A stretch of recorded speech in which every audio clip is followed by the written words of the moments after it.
today I embark on a very special journey as I board the train here at London Victoria. My destination is Gatwick Airport, and yes, I could take a Thameslink train, but these are a little bit more comfortable.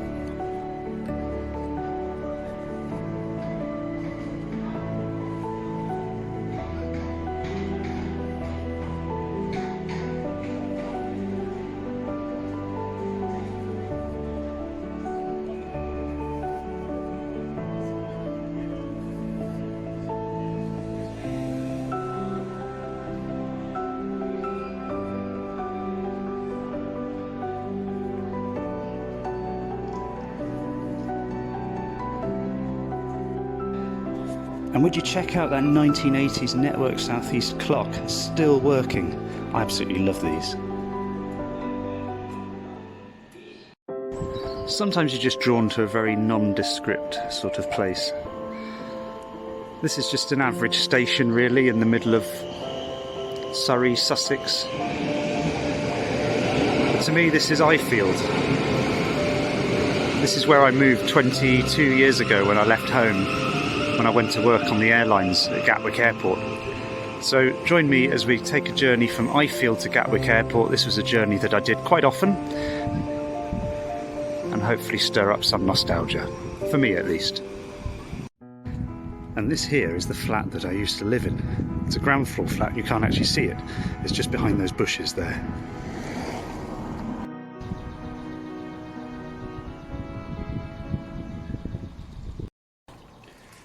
So this station was built in 1907, originally called Lyons Holt. In 1930 it changed its name to Ifield Station, which more correctly reflects the area in which it's located. At the top end of the Arun Valley line, it connects the Brighton main line at Three Bridges, which is just a few miles in that direction. From here you can get trains into central London using the Thameslink services via East Croydon, Farringdon.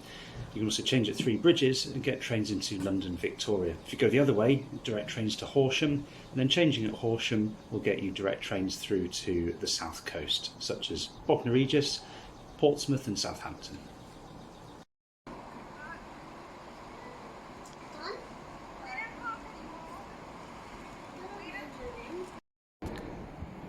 This really is a station in the middle of a housing estate, but in reality the housing estate was built up around the station.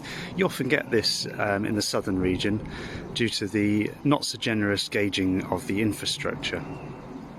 One thing I particularly love is this typical southern region prefabricated concrete platform, which is quite typical of stations like this, small unstaffed stations such as Ifield. Moving on now to Crawley railway station. The original station opened in 1848 and occupied this derelict site on the left-hand side here. In the 1950s and 60s, Crawley New Town was built and a more suitable station was needed, which is what now occupies the area on the right-hand side of the shot.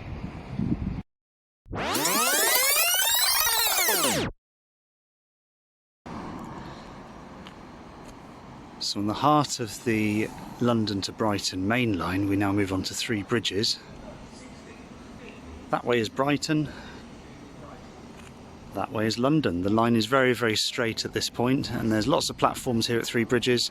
There's a mixture of southern and Thameslink trains that stop here, serving Bedford, Peterborough, London Victoria, Brighton, and all the stations to the south coast and the south central area.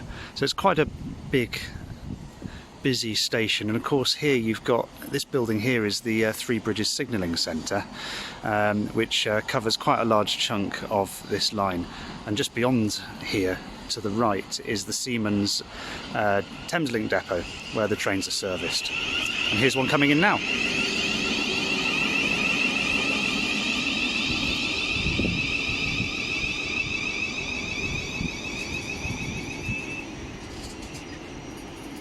I do like those wheels, they look good.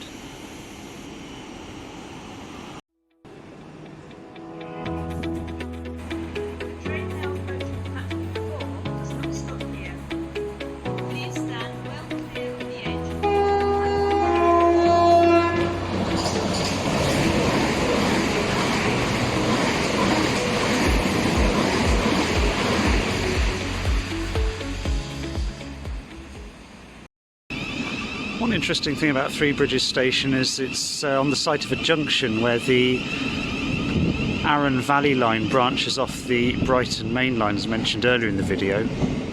As you can see, the train just departing here is just turning right towards Crawley, Ifield, Horsham.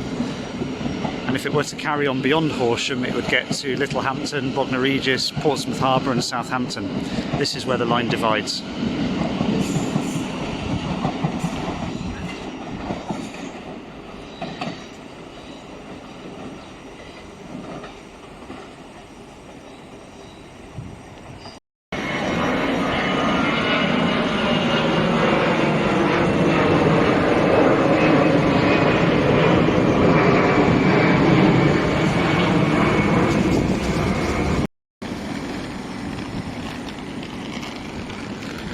Finally, I'm at Gatwick Airport station. On the left of me is a Gatwick Express service, which normally does non-stop services from here to London Victoria, and we've got Thameslink services going south on the right hand side there.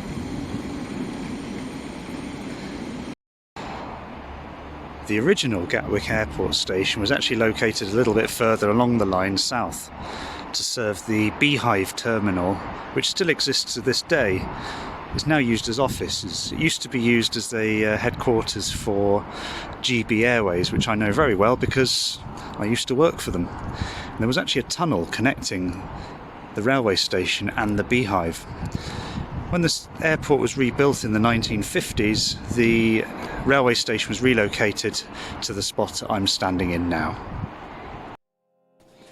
Well, that brings me to the end of my journey, a rather mundane journey for some, but memories are very personal things, and Ifield will always be a special place.